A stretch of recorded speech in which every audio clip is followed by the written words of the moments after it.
Thank you and welcome all again to my class. আমরা আলোচনা করছিলাম আয়ত ঘন বা সমকোণী চৌপল নিয়ে। আয়ত ঘন বা সমকোণী চৌপল এবং ঘনক এদের যে বিভিন্ন পরিমাপক রাশিমালা, ক্ষেত্রফল, আয়তন বা কর্ণ, এর বিভিন্ন সূত্রাবলী কী করে তৈরি হলো সেগুলো খুব সহজভাবে আমরা গত পর্বে আলোচনা করেছি। আজকে সেই বিভিন্ন সূত্রগুলির একটা চার্ট বা তালিকা আমি তৈরি করেছি। প্রয়োজনে তোমরা খাতার মধ্যে লিখে নিতে পারো মনে রাখার সহজ বুদ্ধির জন্য। এবং আজকে আলোচনার যে বিষয়বস্তু সেটা হচ্ছে মধ্যশিক্ষা পর্ষদের যে গণিত বই, অঙ্ক বই, সেই গণিত বইয়ের এই চ্যাপ্টারের ইম্পর্ট্যান্ট অঙ্কগুলি, যে অঙ্কগুলো ধারণা পরিষ্কার করবে, ক্লিয়ার করবে, সেগুলো নিয়ে আলোচনা করব। তো প্রথমে এই চারটি সংক্ষেপে আলোচনা করছি। আয়তঘন বা সমকোণী চৌপল, যার প্রতিটি তল আয়তক্ষেত্র, পাশাপাশি তলগুলি পরস্পর লম্ব, বিপরীত তলগুলি পরস্পর সমান দৈর্ঘ্যে প্রস্থেও। তো আয়তঘন বা সমকোণী চৌপল, আমরা এখানে আয়তক্ষেত্রের একটা ছবি দিয়েছি, এখানে বর্গক্ষেত্রের একটা ছবি দিয়েছি। ঘনক, তার চারদিকে মোট 6টি তল, ঘনকের মোট 6টি তল, প্রত্যেকটি তল বর্গক্ষেত্রাকার। আর আয়তঘন, আয়তঘনর তলগুলিও আয়তক্ষেত্রাকার। তো আয়তক্ষেত্র, বর্গক্ষেত্র, আয়তঘন এবং ঘনক এদের যে বিভিন্ন পরিমাপক রাশিমালা, আয়তক্ষেত্র আর বর্গক্ষেত্রের মূল তফাৎ হচ্ছে এর সন্নিহিত বাহুগুলি ছোট বড় আছে, দৈর্ঘ্য প্রস্থ রয়েছে। লম্বা বাহুকে দৈর্ঘ্য আর খাটো বাহুকে প্রস্থ বলা হয়। আর এখানে প্রতিটা বাহু সমান, তাই বাহু বলা হয় শুধু, দৈর্ঘ্য প্রস্থ না বলে। আয়তঘনের বেলাতেও দৈর্ঘ্য রয়েছে, প্রস্থ রয়েছে, উচ্চতা রয়েছে, আমরা এ বি সি ধরব। আর ঘনকের বেলাতে দৈর্ঘ্য প্রস্থ উচ্চতা রয়েছে ঠিকই, কিন্তু প্রত্যেকে সমান, তাই বাহু বললেই চলে। আমরা এখানে লিখেছি দৈর্ঘ্য এ একক, প্রস্থ বি একক, উচ্চতা সি একক দিয়ে প্রকাশ করেছি। তো প্রথমে আয়তক্ষেত্র, এর ডট দিয়েছি, ডট আর ডট দ্বিমাত্রিক যে তল, সেই ডট দিয়ে এগুলা হচ্ছে আয়তক্ষেত্র বর্গক্ষেত্রের ফর্মুলা। আয়তক্ষেত্রের পরিসীমা, চারদিকের সীমানা, এ 2 বার, বি 2 বার, তাই 2 × a + b একক। বর্গক্ষেত্রের পরিসীমা, চারদিকেই এ এ এ, তাই 4a একক হচ্ছে পরিসীমা। আয়তক্ষেত্রের ক্ষেত্রফল, আমরা বলেছিলাম যে দুইটি সন্নিহিত বাহুকে গুণ করতে হবে, ভিতরের ক্ষেত্রফলটা পাবো, তাই a × b আয়তক্ষেত্রের ক্ষেত্রফল মানে ab। তাই ক্ষেত্রফল, আয়তক্ষেত্রের ক্ষেত্রফল হচ্ছে ab বর্গ একক। এটা তো একই নিয়ম, ক্ষেত্রফল মানে সন্নিহিত দুটো বাহুর গুণফল, a × a, অর্থাৎ a স্কোয়ার বর্গ একক। আয়তন, এটার তো আয়তন হয় না, এগুলোর আয়তন হয় না, এগুলো দ্বিমাত্রিক। আয়তন বলতে আয়তঘন এবং ঘনকের। আয়তনের ফর্মুলা ভূমির ক্ষেত্রফল × উচ্চতা। এই যে ভূমির ক্ষেত্রফল আছে, সেই ক্ষেত্রফলটার বার করে তার উচ্চতা দিয়ে গুণ করলে আয়তন পাওয়া যাবে। তো ভূমির ক্ষেত্রফল, ক্ষেত্রফল বার করার নিয়ম, সন্নিহিত দুটো বাহু গুণ করব, তাই a × b ভূমির ক্ষেত্রফল। আর সেই ভূমির ক্ষেত্রফলের সঙ্গে উচ্চতা গুণ করব, তাহলে আয়তন পাবো। ভূমির ক্ষেত্রফল × উচ্চতা, তাই ভূমির ক্ষেত্রফল ab × উচ্চতা মানে × c, অর্থাৎ abc হচ্ছে আয়তন। বা আয়তনকে ঘনফল বলা হয়, এটা মনে রাখতে হবে। আয়তনের অপর নাম হচ্ছে ঘনফল। তো আয়তঘনের আয়তন হচ্ছে ab × c, abc ঘন একক।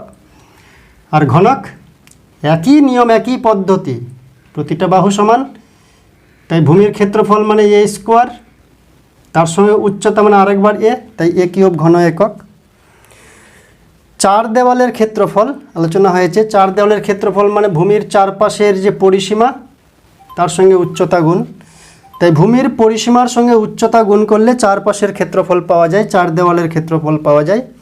তাই ভূমির পরিসীমা, যে পরিসীমা 2 × a + b, সেই 2 × a + b তার সঙ্গে উচ্চতা গুণ করেছি, তাহলে 2 × a + b + c × c।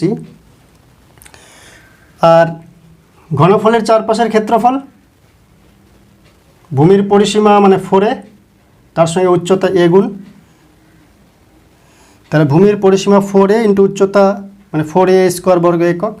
অথবা আরও অন্যভাবে চিন্তা করা যায় যে এক একটা তল a² করে, তো চারপাশের চারটা তল, তাহলে 4a² মানে 4a² বর্গ একক। আর সমগ্র তলের ক্ষেত্রফল মানে এর সমগ্র তল কয়টা? 6টা, নিচে একটা, উপরে একটা, বামে একটা, ডানে একটা, সামনে একটা, পিছনে একটা, তো 6টা তল। তো এ বি নিচেরটা, উপরেরটাও তাহলে এ বি যেহেতু সমান, সাইডটা বিসি, এটাও বিসি।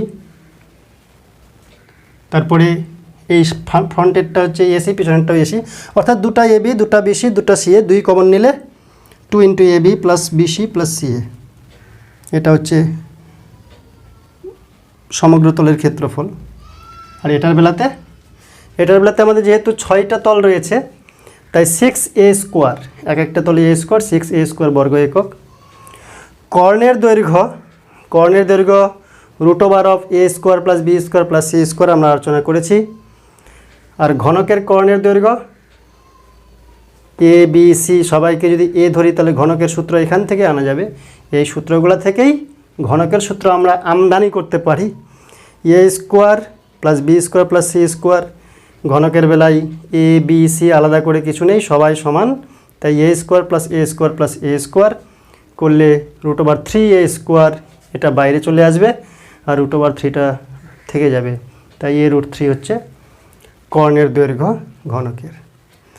কর্ণ আয়তঘন বা ঘনকের বেলায় সবথেকে দীর্ঘতম বাহু তার অভ্যন্তরের, অর্থাৎ এই যে এখান থেকে এটা, এই বাহুটা সবথেকে দীর্ঘতম। তাই এরকমও প্রশ্ন আসতে পারে যে আয়তঘন বা ঘনকের ভিতরে সবথেকে লম্বা বাহু যেটা রাখা যাবে বা লম্বা দণ্ড রাখা যাবে, তার দৈর্ঘ্য কত? অর্থাৎ বুঝতে হবে কর্ণের দৈর্ঘ্য জানতে চেয়েছে ইনডাইরেক্টলি, তাই কর্ণের দৈর্ঘ্য বার করব। যাই হোক, আমরা এখন পাঠ্যপুস্তকের কিছু গুরুত্বপূর্ণ অঙ্ক করব।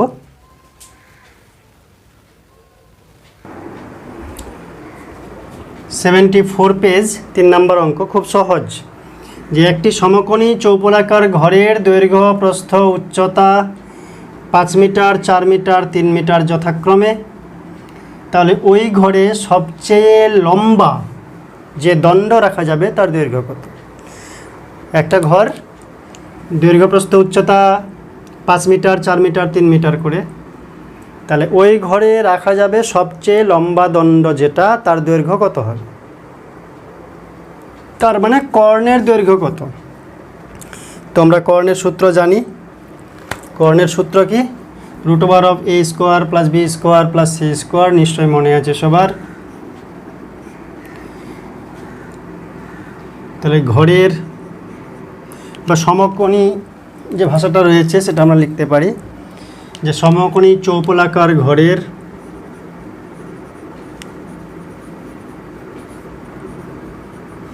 এই লেখার ভাষাগুলো যে রয়েছে এগুলো নিজেদের মতো করে লিখলেই হলো, মূল কাঠামো ঠিক থাকলেই হবে। সমকোণী চৌপলাকার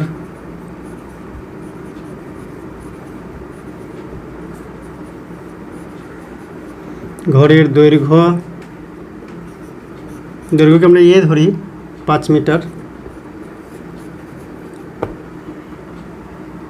প্রস্থ বি ধরি 4 মিটার, উচ্চতা সি সমান, একই স্টাইলে একই ধরনের করলে ভালো। সমকোণী চৌপলাকার ঘরের দৈর্ঘ্য দেওয়া আছে, প্রস্থ দেওয়া আছে, উচ্চতা দেওয়া আছে। অতএব সবচেয়ে লম্বা দণ্ড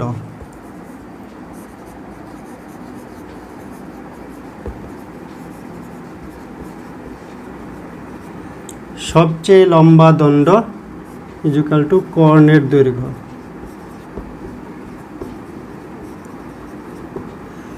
সবচেয়ে লম্বা দণ্ড ইকুয়াল টু কর্ণের দৈর্ঘ্য বা কর্ণের দৈর্ঘ্যের সমান।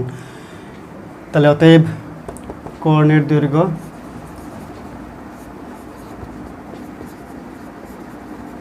বা এত ভাষা না লিখে সংক্ষেপে লিখলেই হবে যে কর্ণ সমান কী হবে, root over of A square plus B square plus C square এত একক। কর্ণ একটি একমাত্রিক চেহারা, তাই একক হবে শুধু, দৈর্ঘ্য হলে একক। সূত্রের মধ্যে আমরা একক বসাবো, কিন্তু যখন মান বসাবো তখন যে এককটা দেওয়া আছে মিটার না সেন্টিমিটার, মান বসালে একক শব্দটা পরিবর্তন করে অরিজিনাল এককটা লিখব। 5 স্কোয়ার 4 স্কোয়ার 3 স্কোয়ার মিটার লিখবো এখন, আর একক শব্দ ব্যবহার করব না কারণ মান বসিয়ে দিয়েছি। তাহলে কত হচ্ছে 25 16 9, 25 16 এবং 9। তাহলে 16 আর 9 25, 25 25 50, 50কে লেখা যায় 5 স্কোয়ার ইন্টু 2,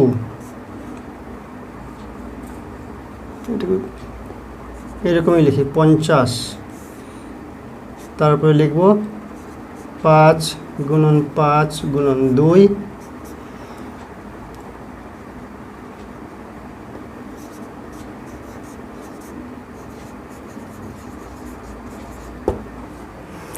রুট ওভারের ভিতরে 5 আছে 2 বার গুণ, তো 2টা 5 থেকে একটা 5 বেরিয়ে যাবে, জোড়া থেকে একটা বার হয়, তো 5 ইন্টু 5 সেটা বাইরে বেরোলো রুট ওভারের, তো 5 হয়ে বেরোলো, দুটা থেকে একটা, জোড়া থেকে একটা, আর 2-এর জোড়া নেই তাই বার হওয়ার ক্ষমতা নাই, সে রুট ওভারের ভিতরেই থাকলো। তাহলে হচ্ছে 5√2 মিটার হচ্ছে কর্ণের দৈর্ঘ্য। অতএব আমরা উত্তর লিখব যে ওই ঘরে সবচেয়ে লম্বা যে দণ্ড রাখা যাবে তার দৈর্ঘ্য 5√2 মিটার। উত্তর বলে নিচের লাইনটা, ওই ঘরে সবচেয়ে লম্বা যে দণ্ড রাখা যাবে তার দৈর্ঘ্য কত, কতর জায়গায় 5√2 মিটার লিখে দিলেই যথেষ্ট। পরের অঙ্ক, এটা মিশিয়ে দিই।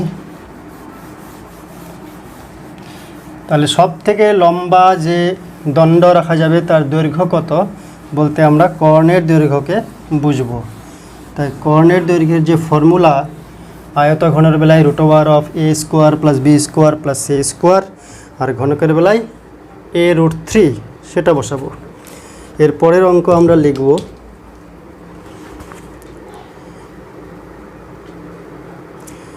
এটা করেছি এর আগের পর্বে, এরপরে করব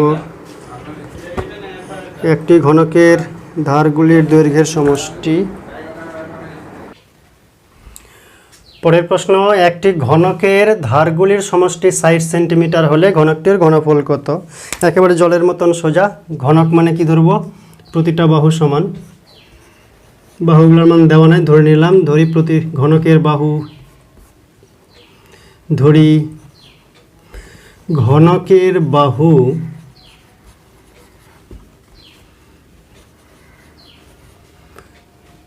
সেন্টিমিটারে আছে a সেমি, ঘনকের প্রতিটা বাহু হচ্ছে a semi.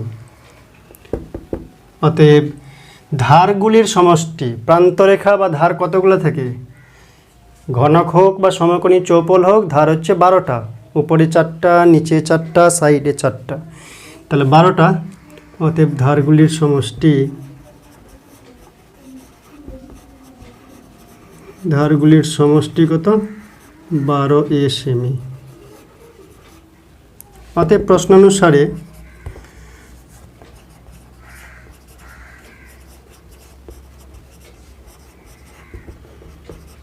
(12a) equal to কত দেওয়া আছে, 60, বা a ইকুয়াল টু 60/12 5, অর্থাৎ ঘনকের প্রতিটা বাহু 5 সেমি করে। অতএব বাহু a সমান 5 সেমি। কি চেয়েছে? ঘনকটির ঘনফল কত? ঘনফল মানে আয়তন। অতএব ঘনকের ঘনফল বা আয়তন সমান কি হবে? এ কিউব। আমরা জানি ঘনকের ঘনফল হচ্ছে এ কিউব, ভূমির ক্ষেত্রফলের সঙ্গে উচ্চতা গুণ। ভূমির ক্ষেত্রফল এ স্কোয়ার, উচ্চতা এ স্কোয়ার মিলে এ কিউব ঘন একক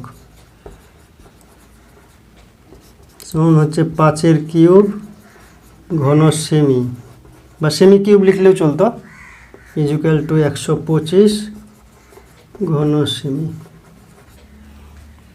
তা লিখতে হবে অতএব ঘনকটির ঘনফল সমান 125 ঘন সেমি। উত্তর বলে ফাইনাল লিখে দিতে হবে। উত্তর কি? ঘনকটির ঘনফল সমান 125 ঘন সেমি।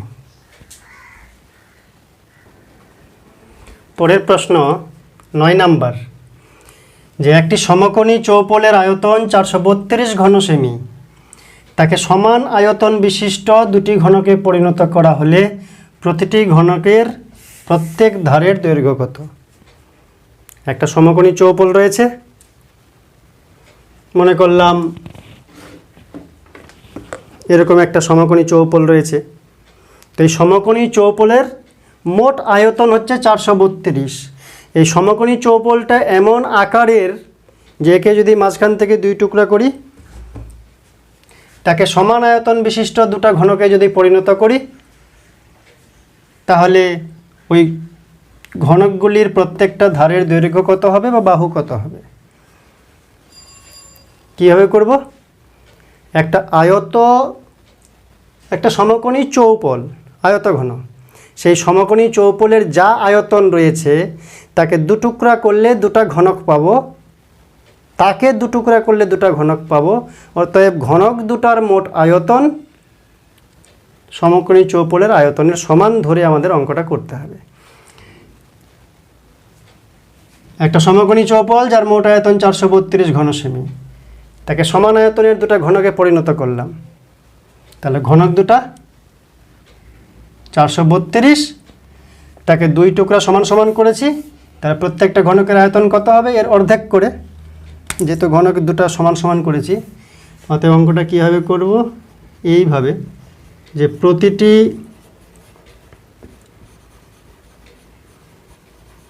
ঘনকের আয়তন কত হবে? সমকোণী চৌপলের যে আয়তন ছিল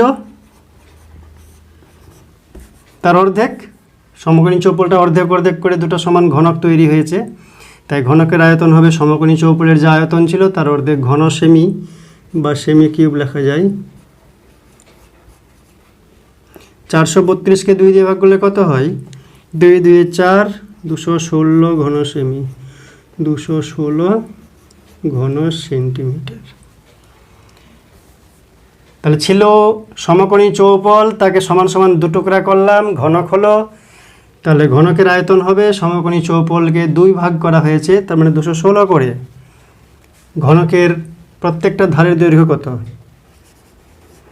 ধরি প্রতিটি ধার বা ধারের দৈর্ঘ্য, এগুলো নিজের মতন করে লেখা যায়। এমনও লেখা যায় যে ধরি ঘনকটির ধারের দৈর্ঘ্য a সেন্টিমিটার, বা ধরি প্রতিটি ধারের দৈর্ঘ্য সমান a সেমি। অতএব আয়তন সমান a কিউব ঘন সেমি। এই যে ঘনকের আয়তন পেয়েছি সেটা অঙ্ক অনুযায়ী যে 432 ছিল মোট আয়তন, তাকে 2 টুকরা করে 2টা ঘনক পেয়েছি। তাহলে 432কে 2টা ঘনকে ভাগ করলে এক একটা ঘনক হবে 216 করে, অঙ্কের বিচারে বলছে। এবার আমি ধরে নিলাম যে ধরি ঘনকের প্রত্যেকটা বাহুর দৈর্ঘ্য হচ্ছে a সেমি। তাহলে a সেমি যদি বাহু হয়, তাহলে সূত্র অনুযায়ী তার আয়তন হবে a কিউব। ওই ঘনকের কথাই বলছি। তাহলে a কিউব ইজুক্যাল টু 216। অতএব শর্তানুসারে a কিউব সমান হচ্ছে 216, বা a কিউব সমান, এখানে শর্তানুসারেও লেখা যায় বা প্রশ্ন অনুসারে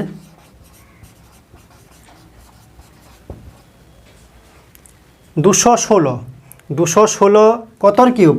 মনে হয় 6-এর কিউব, নাহলে 216কে আমরা উৎপাদকে ভাঙাবো। 6-এর কিউব যদি করি 36/6, 6 6 36, 6 3 18 3 21, 216। তাহলে 6-এর কিউব যদি করা হয়, 6কে যদি 3 বার গুণ করা হয় তাহলে 216 হয়। এবার দুই দিক থেকে কিউব বাদ দিয়ে দিব, তাহলে a = 6। অতএব ঘনকের প্রত্যেক ধারের দৈর্ঘ্য হচ্ছে 6 মিটার, না সেন্টিমিটারে আছে তাই এটা সেমি হবে। অতএব ঘনকের প্রতি ধারের দৈর্ঘ্য, যেমন প্রশ্ন তোমার বাড়ি কোথায়, আমার বাড়ি কেওটাল, ঠিক সেরকম ঘনকের প্রত্যেক ধারের দৈর্ঘ্য কত? ঘনকের প্রত্যেক ধারের দৈর্ঘ্য বা প্রতি ধারের দৈর্ঘ্য 6 সেমি। যেমন প্রশ্ন তেমন স্টাইলে উত্তর। ঘনকের প্রতি ধারের দৈর্ঘ্য 6 সেন্টিমিটার। ইম্পর্টেন্ট প্রশ্ন, একটি ঘনকের প্রতিটি বাহুকে 50% কমানো হলো। একটা ঘনক ছিল, তার যেরকম ছিল বাহুগুলোকে 50% করে কমিয়ে দেওয়া হলো। তাহলে প্রথমে যে মূল ঘনক ছিল সেই মূল ঘনক আর 50% কমানোর পরে যে পরিবর্তিত ঘনক হলো, দুজনকার আয়তনের অনুপাত কত বা ঘনফলের অনুপাত কত? একটি ঘনকের প্রতিটি বাহুকে 50% কমিয়ে খাটো করা হলো, ছোট করা হলো। তাহলে মূল ঘনক মানে প্রথমে যে আসল ঘনক এবং পরিবর্তিত ঘনক, তাদের আয়তনের অনুপাত কত? খুব সহজ, কীভাবে করব? মূল ঘনকের প্রতিটা বাহু এ ধরে নেব, যে ধরি মূল ঘনকের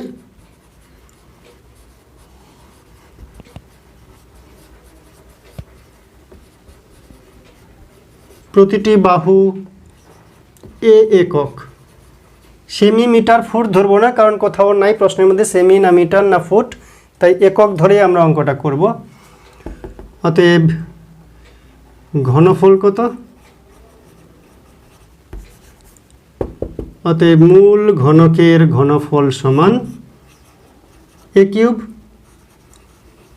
আর ঘন একক লিখতে হয় ঘনফলে, বাহুতে শুধু একক, একমাত্রিক যেহেতু, ঘনক হচ্ছে ত্রিমাত্রিক, তাই ঘন একক মানে একক কিউব। এবার 50% বাহু কমানো হলো। বাহু 50% কমালে একবারে করি, কমালে নতুন বাহুর দৈর্ঘ্য, কমালে পরিবর্তিত ঘনকের বা নতুন বাহু করলেও হবে। বাহু 50% কমালে নতুন বাহুর দৈর্ঘ্য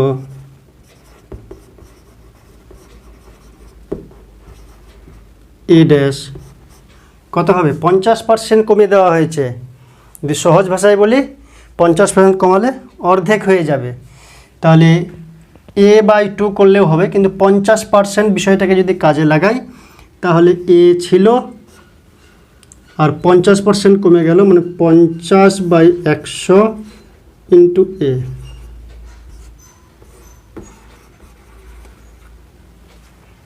কি বললাম আরেকবার বলছি, 50% কমালো, তাহলে a তো আগে ছিলই,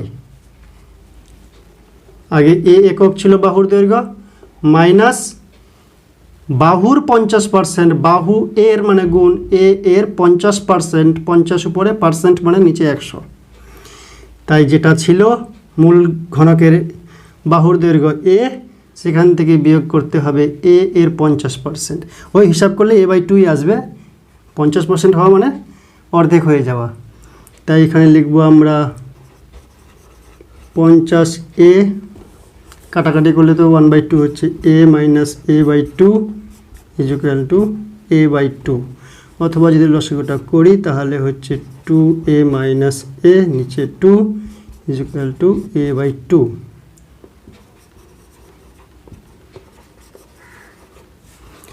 তাহলে a/2 হলো, এখানে লসাগু 2 হয়েছে, 2 1 2a 2a মাইনাস a, তাহলে a/2। অতএব পরিবর্তিত ঘনকের আয়তন পরিবর্তিত ঘনকের আয়তন সমান কত হবে? a/2 এর কিউব এত ঘন একক সমান হচ্ছে a³/8 ঘন একক। তাহলে অনুপাত কত? মূল ঘনকের আয়তন ছিল a³ আর পরিবর্তিত ঘনকের আয়তন a³/8। তো অতএব আয়তনের অনুপাত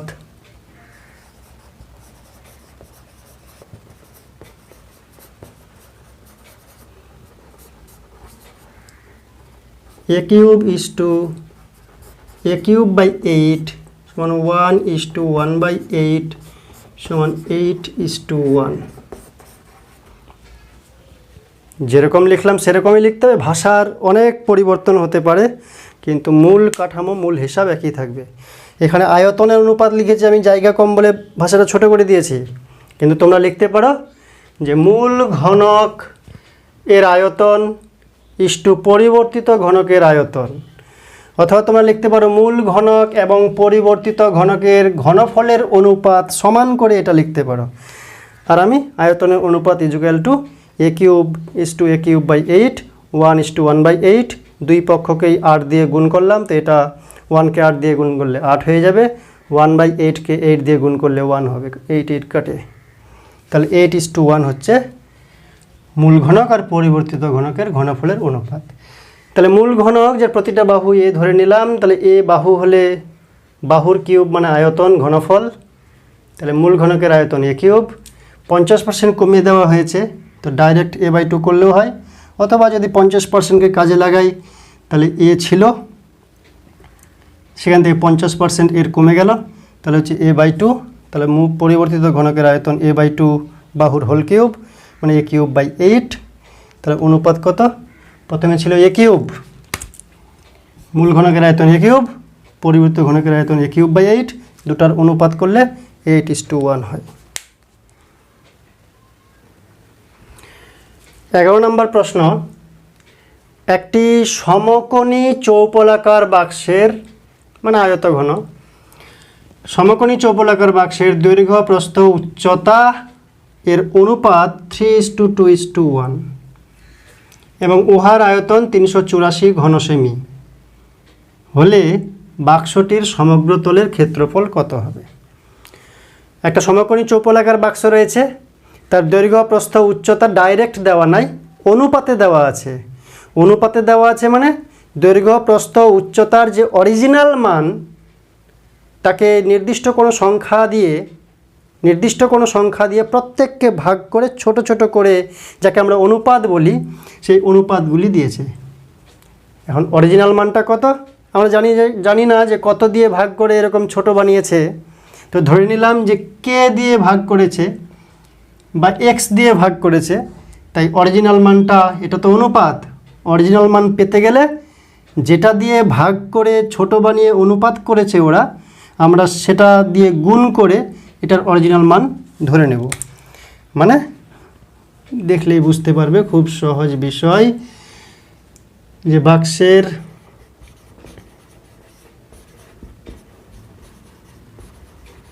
দৈর্ঘ্য ইস্টু প্রস্থ ইস্টু উচ্চতা, বা বাক্সের দৈর্ঘ্য প্রস্থ উচ্চতার অনুপাত ভাষা দিয়ে লিখলেও হবে বা এরকম দিলেও হবে, সমান দেওয়া আছে 3:2:1। অতএব ধরে নেব আমি যে মনে করলাম সবাইকে এক্স দিয়ে কেটে কেটে এরকম ছোট বানিয়ে দিয়েছে, অরিজিনাল মানটা এক্স বড় ছিল, অনুপাত বাড়ানোর জন্য এক্স দিয়ে সবাইকে ভাগ করে করে করে করে এরকম সহজ একটা অনুপাত পেয়েছে। তো আমরা আবার অরিজিনাল মান পাওয়ার জন্য কি করব? সবাইকে এক্স দিয়ে গুণ করে নেব। তাহলে ধরি দৈর্ঘ্য সমান 3x সেমিতে আছে, তাহলে 3x সেমি,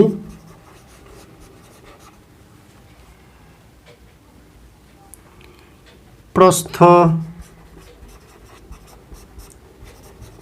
2x সেমি, এটার সঙ্গে x গুণ করব, 3x 2x 1x, উচ্চতা সমান 1x মানে x সেমি। তাহলে আয়তন কত? তো আয়তন, এদের বিচারে আয়তন হচ্ছে 3টাকে গুণ করতে হয়। আয়তনের ফর্মুলা কি? ABC। অতএব আমরা এখানে একটু চালাকি মারতে পারতাম, এরকম শুধু না ধরে দৈর্ঘ্য A = 3x সেমি। যেহেতু ABC অক্ষরগুলোকে আমরা ইউজ করি, না ধরলেও হতো, এভাবে ডাইরেক্ট করলেও হতো, কিন্তু আমরা একটা ছন্দে একটা স্টাইলে অঙ্কগুলোকে করব, তাই ধরে নিলাম। তাহলে আয়তন কি? ABC ঘন একক, মানে 3x 2x × x ঘন একক। একটা সমকোণী চৌপলাকার বাক্সের দৈর্ঘ্য প্রস্থ উচ্চতার অনুপাত দেওয়া আছে, ওর আয়তন দেওয়া আছে। তাহলে এত ঘন একক, ঘন সেমি। তাহলে এই যে আয়তনটা বার করলাম, কত হচ্ছে? 3 × 2 = 6, 6x³ এত ঘন সেমি।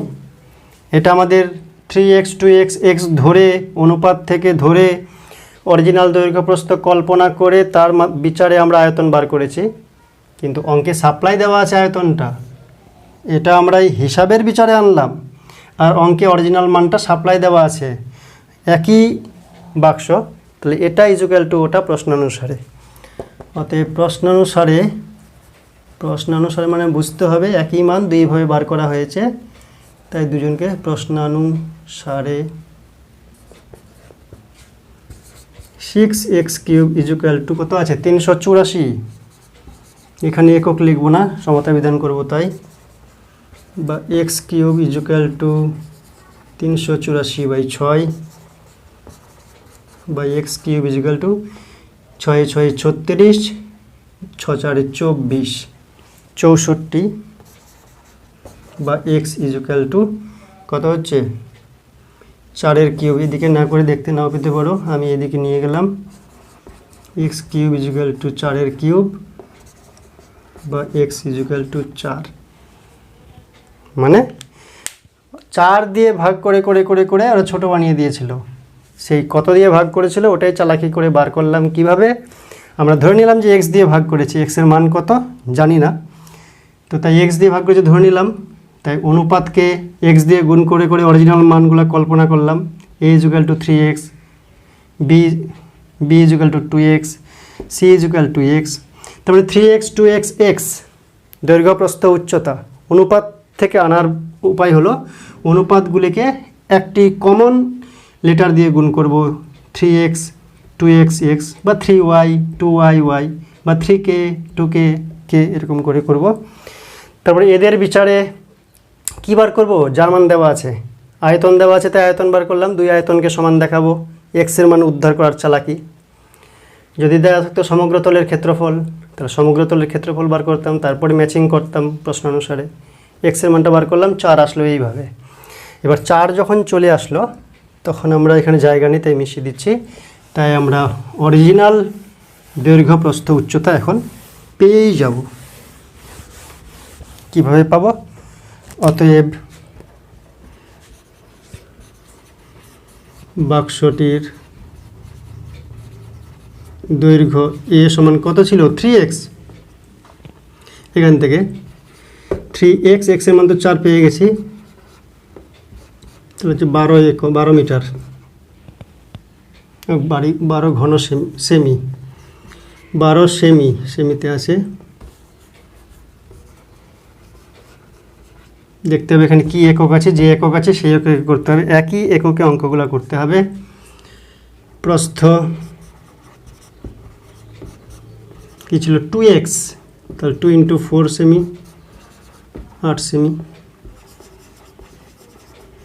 উচ্চতা c = শুধু x, মানে 4 সেমি। এবার কী বার করতে বলেছে? সমগ্র তলের ক্ষেত্রফল। অতএব চৌপলাকার সমকোণী চৌপলাকার বাক্সের সমগ্র তলের ক্ষেত্রফল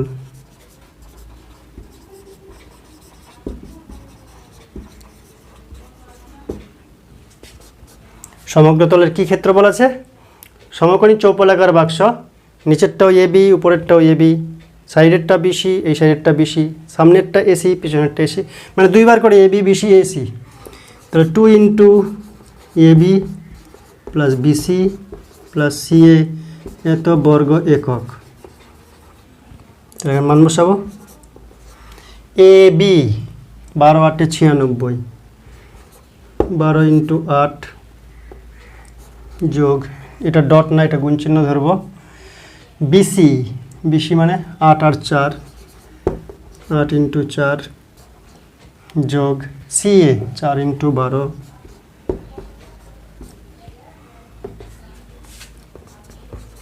12 8 96, 8 4, অর্থাৎ গুণ চিহ্ন ধরতে পারো, ডটকে দশমিক ধরে নিলে মুশকিল, তাই গুণ চিহ্ন দিয়ে দাও, সব থেকে ভালো।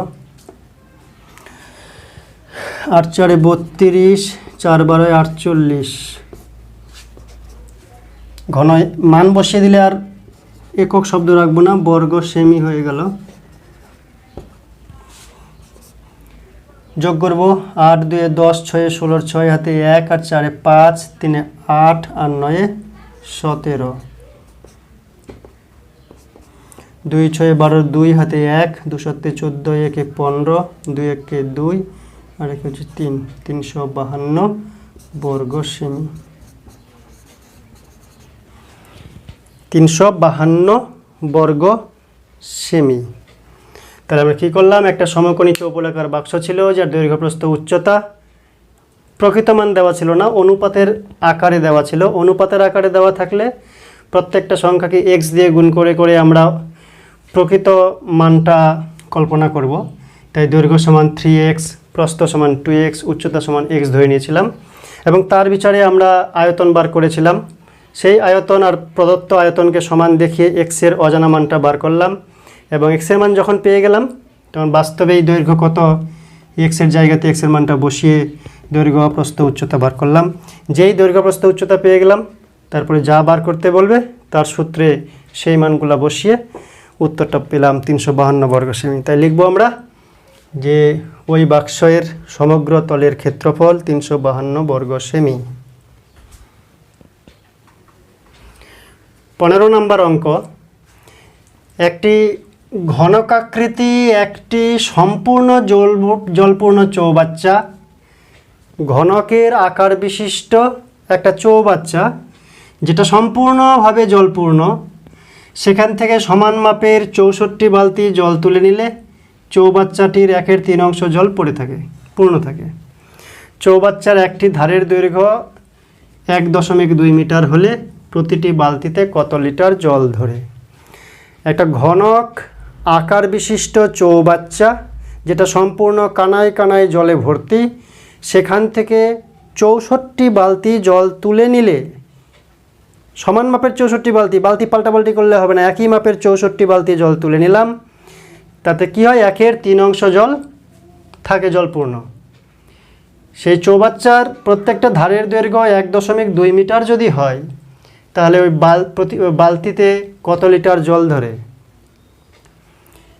তাহলে জলপূর্ণ চৌবাচ্চা যার দৈর্ঘ্য হচ্ছে 1.2 মিটার, যেহেতু ঘনক তাই প্রতিটা বাহু হচ্ছে 1.2 মিটার। তো জলপূর্ণ, জল কোথায় আছে? আয়তনে। তাই এই জল ভর্তি আছে বললেই বুঝতে হবে আমাদের যে ঘনকের আয়তনের কথা বলছে। তো সেই ঘনকের প্রতিটা ধার যদি 1.2 মিটার হয়, তাহলে ওই ঘনকের আয়তন কত? ধরে নেব গোটা আয়তনটাই হচ্ছে গোটা জল বা সম্পূর্ণ জলের আয়তন। তো আমরা প্রথমে ঘনকের আয়তন বার করব বাহুর সাহায্যে এবং সেখান থেকে জলের মোট পরিমাণটা বার করব। এবার 64 বালতি জল তুলে নেওয়ার পরে 1/3 অংশ আছে, 1/3 অংশ চৌবাচ্চাতে পড়ে আছে। তো 1/3 অংশ পড়ে আছে, তার মানে কতটা জল পড়ে আছে, কতটা জল বেরিয়ে গেল? যে জলটা বেরিয়ে গেল সেটা হচ্ছে 64 বালতি। তাহলে বেরিয়ে যাওয়া জলের আয়তন যদি পেয়ে যাই, 64 বালতির আয়তন হচ্ছে ওটা, তাহলে 1 বালতির আয়তন কত সেখান থেকে আমরা পাবো। তো প্রথমেই অঙ্কটাতে কি করব আমরা, ঘনকের বাহু বা ধারের দৈর্ঘ্য, ঘনকাকার কাকার ভাস্তা না, ঘনক আকার বা ঘনকাকৃতি লিখি তাহলে মানে কাকা ভাস্তা হয়ে যাবে। ঘন, কি লিখেছে ওখানে, ঘনকাকৃতি, ঘনকাকৃতি চৌবাচ্চার প্রতিটি ধার বা বাহু ধরে নিলাম একবারে, একই ব্যাপার, বাহু এ সমান 1.2 মিটার। এখানে একটা বিষয় অবশ্যই মাথায় রাখতে হবে, মনে রাখতে হবে যে অঙ্ক আছে লিটার আর মিটার। এই যে লিটার আর মিটার মাথায় রাখতে হবে। লিটারের সঙ্গে মিটারের সম্পর্ক না করে মিটারকে আমরা ডেসিমিটার বানাবো। মিটারকে কি করব, ডেসিমিটার, মিলি সেন্টি ডেসি, ডেসিমিটার বানাবো। সেখান থেকে আমরা লিটারে আসব, কারণ ডেসিমিটার আর লিটারের সঙ্গে সুন্দর সম্পর্ক রয়েছে। 1 ঘন ডেসিমিটার বলতে 1 লিটারকে বোঝায়। তাই মিটারে রাখবো না, ডেসিমিটার করব। ডেসিমিটার করলে ডাইরেক্ট লিটার পাওয়া যাবে। তাই 12 মিটার, 1.2 মিটার মানে হচ্ছে 12 ডেসিমিটার। মিলি সেন্টি ডেসিমিটার, মিটারকে 10 দিয়ে গুণ করলে ডেসিমিটার পাবো। তাহলে 12 ডেসিমিটার। অতএব আয়তন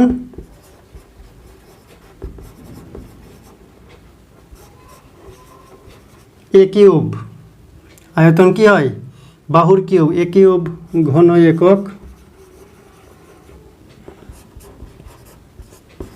12 কিউব ঘন ডেসিমিটার।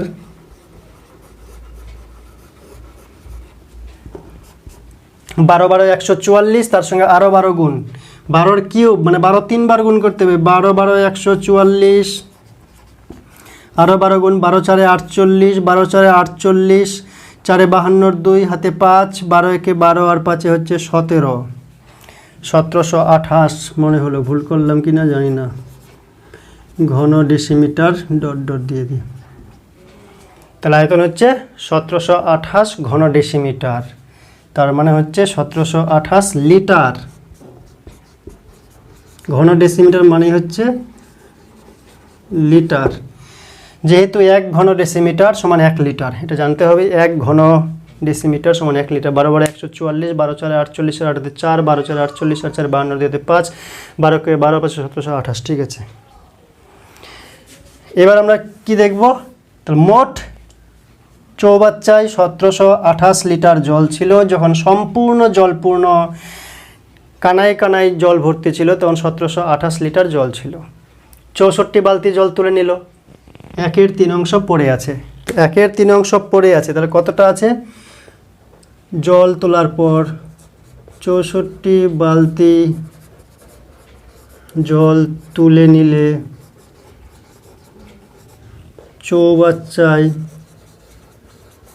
চৌবাচ্চার অবশিষ্ট জলের পরিমাণ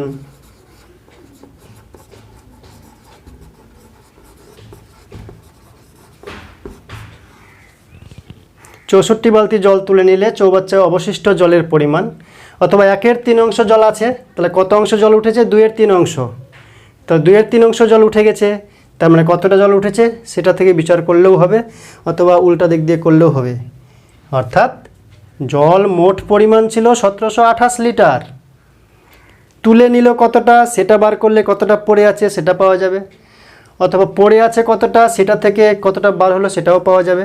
তো 64 বালতি জল তুলে নিলে চৌবাচ্চার অবশিষ্ট জলের পরিমাণ হচ্ছে কত, 1/3 পড়ে আছে। তো 1/3 গুণন 1728, এত লিটার আছে। 3 3 6 18 হয় না, 3 5 15, 2 22, 3 7 21, 3 6 18, তাহলে 576 লিটার এখনও পড়ে আছে চৌবাচ্চাতে। তাহলে 64 লিটার জল উঠেছে, তাহলে জল তুলেছে কতটা, বালতি দিয়ে উপরে মিশিয়ে করি। অতএব 64 লিটার, 64 বালতি, অতএব 64 বালতি জলের আয়তন কত, অতএব 64 বালতি জলের আয়তন কত, মোট জল ছিল 1728, 64 বালতি জল তুলে নেওয়ার পরে এতটা পড়ে আছে, তাহলে এতটা মোট আয়তন, এতটা এখনও আছে, তাহলে তুলে নিল কতটা, বিয়োগ করব, সেই তুলে নিল যেটা ওটাই 64 বালতি। তাই 1728 বিয়োগ 576 এত লিটার সমান হচ্ছে 6 কত দিল 8, 2, 7 কত দিল 12, 5 হাতে 1, 11 5 6, 6 কত দিল 7, 1, 1152, 6 কত দিল 8, 2, 7 কত দিলে 12, 5 হাতে 1 আর 5 6, 6 কত দিলে হয় 7, 1, 1152 লিটার। অতএব এক বালতি জলের আয়তন 64তে যদি এতটা হয় তাহলে এক বালতিতে কত, 1152 একে 64 দিয়ে ভাগ করব, এত লিটার। হিসাব করলে কত হয়, কাটাকুটি করতে হবে, নিজেরাই করতে পারো। কত দিয়ে কাটবো,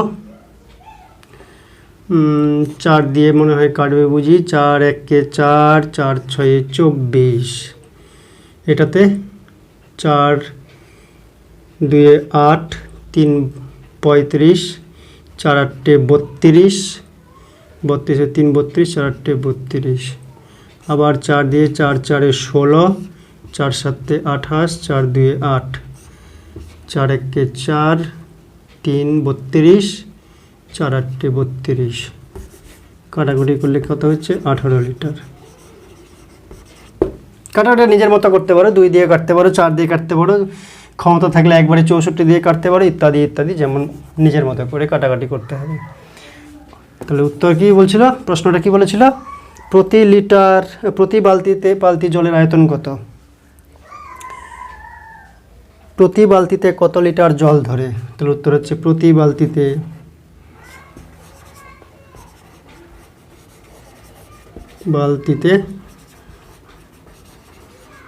18 লিটার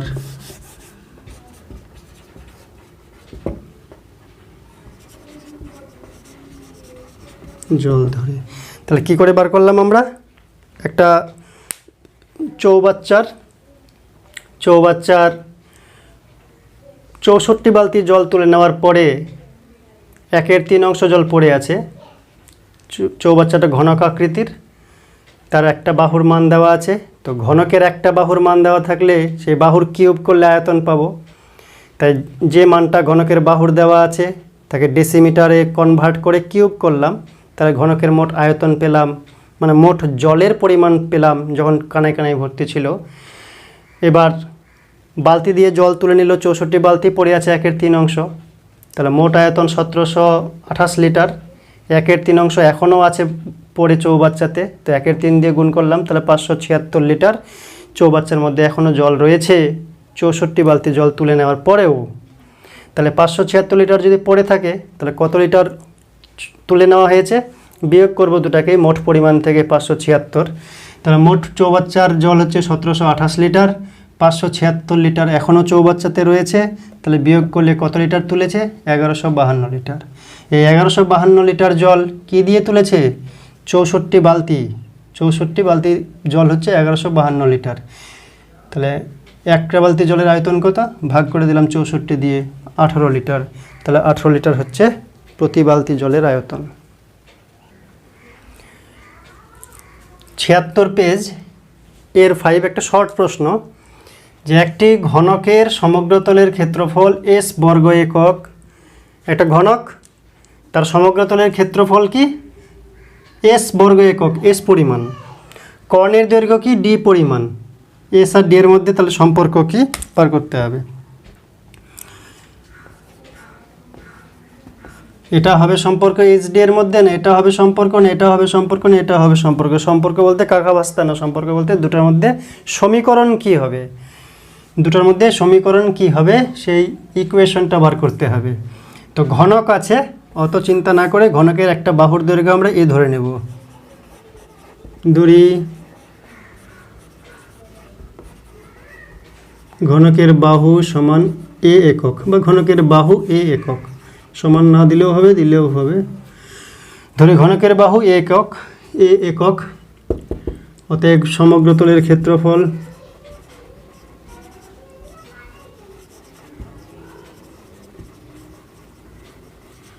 সমগ্র তলের ক্ষেত্রফল কি?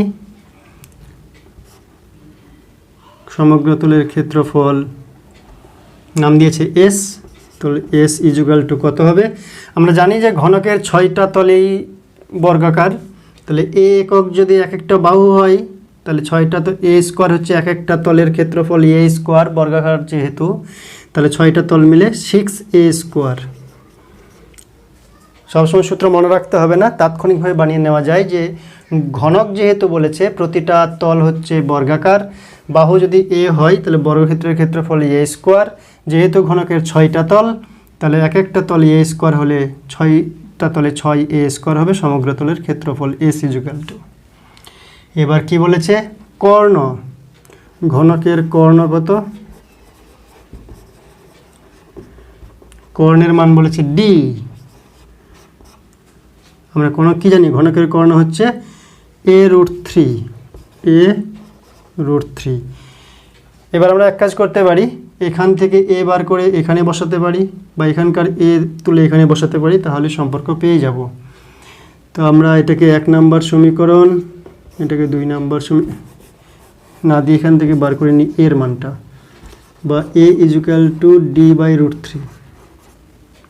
এদিকে গুণ আছে, √3টা যদি d এর দিকে যায় তাহলে ভাগ হয়ে যাবে, তাহলে a ইজুকাল টু d/√3। 1 নম্বর সমীকরণে এর মানটা বসাবো, অতএব s is equal to 6a square, s is equal to 6a square. তো এর স্কোয়ার আছে, এর মানটা আছে, তার স্কোয়ার মারবো, d/√3 স্কোয়ার দেব, তাহলে s is equal to 6d square by 3, s is equal to 6d square by 3, 3 6 হলো 2, s is equal two 2d square. এরকম কিছু আছে? আছে, লাস্টেরটা চালাকি করে আনতে হবে, d আগে আছে, তাহলে d square is equal to s/2। এখানে গুণ ছিল, 2টা যদি s এর দিকে যায় তাহলে s/2 হবে, তাহলে d square is equal to s/2। অতএব নির্ণেয় সম্পর্ক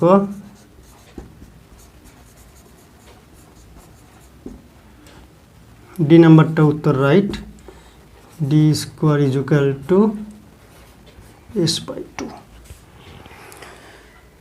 তাহলে এটা হচ্ছে সম্পর্ক। আমরা কি করলাম? ঘনকের গল্প বলেছে, তাই ঘনকের বাহু ধরে নিলাম এ একক, সমগ্র তলের ক্ষেত্রফল 6টা তলের 6a স্কোয়ার, কর্ণ হচ্ছে a√3, যে কোনো একটা থেকে এর মানটা বার করলাম, এই সমীকরণ থেকে এর মানটা বার করে নিলাম, যে এর মানটা যেটা বার হলো এর এই মানটাকে প্রথম সমীকরণে আমরা এর জায়গাতে বসাবো। এখানে লিখতে পারি যে 1 নং সমীকরণে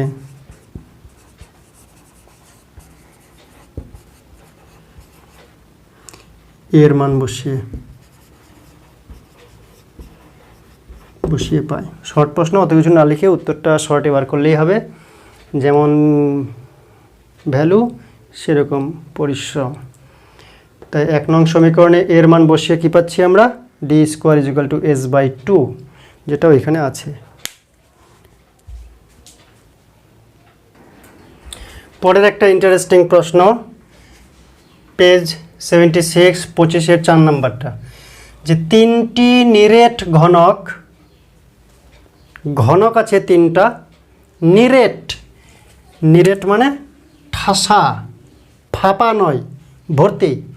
3টি নিরেট ঘনক যাদের প্রত্যেকটার দৈর্ঘ্য, একটা 3 সেন্টিমিটারের বাহু বিশিষ্ট, একটা 4 সেন্টিমিটারের বাহু বিশিষ্ট, এবং আরেকটা হচ্ছে 5 সেন্টিমিটার বাহু বিশিষ্ট ঘনক। 3টি ঘনক, তাদের প্রতিটা ধারের দৈর্ঘ্য যথাক্রমে একটা ঘনকের 3 সেমি করে প্রতিটা ধার, আরেকটা ঘনকের 4 সেমি করে, আরেকটা ঘনকের 5 সেমি করে। এই 3টি ঘনককে গলানো যায় এমন পদার্থ দিয়ে তৈরি। 3টি ঘনককে গলিয়ে একসঙ্গে মিশিয়ে একটা বড় ঘনক তৈরি করা হলো। গলানোর পরে সেখান থেকে মশলা বাইরে ফেলে দেওয়া হয়নি, বাইরের মশলা যোগ দেওয়া হয়নি, ওই 3টা ঘনককে গলিয়ে একসঙ্গে মিশিয়ে একটি বড় ঘনক তৈরি করা হলো। এই কথাগুলির মানে হলো 3টি ঘনকের মোট আয়তন আর বড় ঘনকের মোট আয়তন সমান। তাই 3টা ঘনকের মোট আয়তন আর বড় ঘনকের মোট আয়তন মানে ঘনফল সমান, এটা দেখিয়ে আমরা বার করব। সংক্ষেপও করতে পারি। ধরি নতুন ঘনকের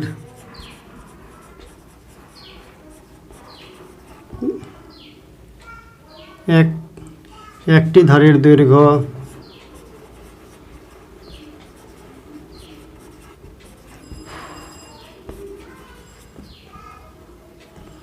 কত ধরবো, এ সেন্টিমিটারে আছে, তাহলে এ সেন্টিমিটার। অতএব আয়তন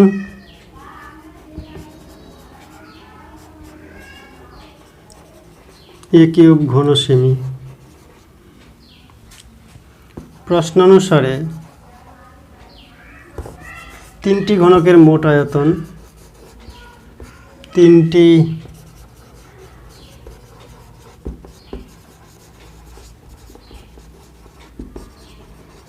3টা ঘনকে দেওয়া আছে, মোট আয়তন কত হবে? আমরা ঘনকের আয়তন মানে এ কিউব এ কিউব এ কিউব জানি, মানে বাহু কিউব বাহু কিউব। তো এ বলবো না, এটা হচ্ছে 3 সেমি মানে 3-এর কিউব। এটা 4 সেমি, এটা 4-এর কিউব। গলিয়ে একসঙ্গে মিশাচ্ছি, যোগ করে দিচ্ছি। একটা 5 সেমি মানে 5-এর কিউব। এত ঘন সেমি গলিয়ে একসঙ্গে মিশালে তাহলে কত হচ্ছে? এটা 27, এটা 64, এটা 125। যোগ করলে কত হবে? 5 4 9, 9 আর 7 16 6 1, 1 আর 2 3, 6 9, 9 2 11, 1 হাতে থাকলো 1, সেই 1 আর 1 216 সেমি। ঘন সেমি না লিখে সেমি কিউব লিখলেও চলে, এটা মাথায় রাখবে। সেমির মাথায় কিউব দিলেও হবে বা ঘন সেমি দিলেও হবে। তাহলে শর্তানুসারে বা প্রশ্নানুসারে নতুন ঘনকের যে আয়তন আর 3টা ঘনকের মোট আয়তন দুটো সমান হবে, কারণ এটাকে গলিয়েই তো এটা তৈরি হয়েছে। তাই প্রশ্ন অনুসারে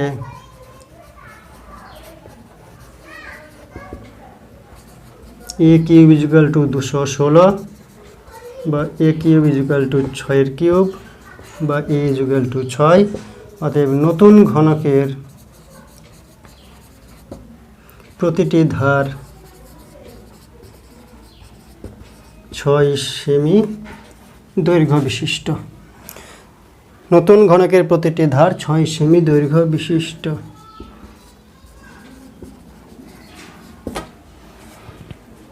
থ্যাংক ইউ।